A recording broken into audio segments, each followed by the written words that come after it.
Welcome to Sweet Life Beat Life. We hope this video helps.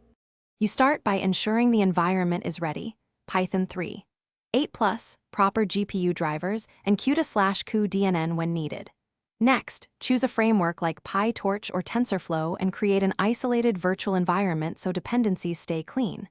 Once done, prepare a labeled dataset and split it into train, validation, and test sets. This split guides model selection and prevents leakage. Finally, set basic hyperparameters, learning rate, batch size, epochs, so you can iterate from a known base. You now translate your design into code. Define the model architecture with the right number of layers, activation functions, and regularization like dropout or batch norm. Then implement a robust data pipeline that includes augmentations, efficient batching, shuffling, and prefetch to keep the GPU busy.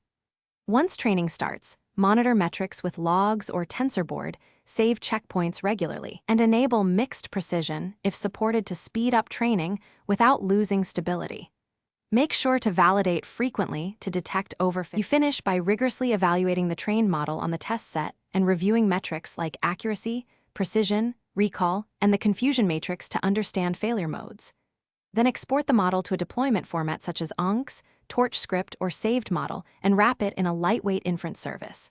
Finally, test end-to-end latency and memory. If things go wrong, inspect learning rate schedules, check for data leakage or class imbalance, and verify gradients. These fixes resolve most training and deployment failures. Thanks for watching. Consider subscribing if we helped you.